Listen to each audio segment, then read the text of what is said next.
Hello everyone, आज हम पढ़ रहे हैं क्लास 10th एनसीईआरटी साइंस के चैप्टर 5 जैव प्रक्रम लाइफ प्रोसेस के एक क्वेश्चन के बारे में। तो क्वेश्चन ये है कि जीवन के अनुरक्षण के लिए आप किन प्रक्रमों का आवश्यक मानेंगे, मतलब लाइफ के मेंटेनेंस के लिए आप किन प्रोसेस को इम्पॉर्टेंट मानेंगे। तो इसका आंसर होगा कि लाइफ के मेंटेनेंस के लिए 4 इम्पॉर्टेंट प्रोसेस हैं जो इस प्रकार से हैं। पहला होता है पोषण।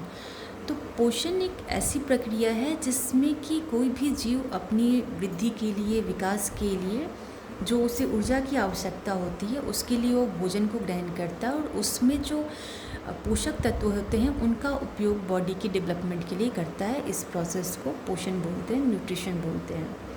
दूसरा होता है श्वसन, रेस्पिरेशन। तो यह एक ऐसी प्रक्रिया है जिसमें कि जीव क्या करते हैं कि ऑक्सीजन का उपयोग करते हैं जो भोजन के ग्लूकोज से ऊर्जा उत्पन्न करते हैं। तीसरा प्रोसेस आता है ट्रांसपोर्टेशन, वहन। तो यह एक ऐसी प्रक्रिया है कि बॉडी में जहाँ भी कहीं भी जिस चीज़ की ज़रूरत होती है वहाँ पहुँचाया जाना, जस्ट लाइक कि ऑक्सीजन है, पोषक तत्व है, हार्मोन्स हैं या फिर अपशिष्ट पदार्थ हैं, तो उन्हें एक स्थान से दूसरे स्थान पर पहुँचाना, इस प्रोसेस को ट्रांसपोर्टेशन या वहन कहते हैं। चौथा आता है एक्सक्रीशन, उत्सर्जन। तो यह एक जैव प्रक्रिया है। इस प्रोसेस में क्या होता है कि जो भी बॉडी में हानिकारक पदार्थ होते हैं, अपशिष्ट पदार्थ होते हैं, उनको शरीर से बाहर निकाला जाता है।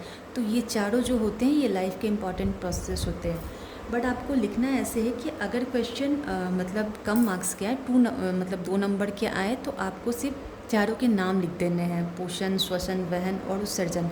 लेकिन अगर क्वेश्चन ज़्यादा मार्क्स के आते हैं, ज़्यादा नंबर जस्ट लाइक 5 नंबर का आ रहा है, तो उसमें आपको सबके बारे में 2-2 लाइन्स लिखनी पड़ेंगी। So thank you.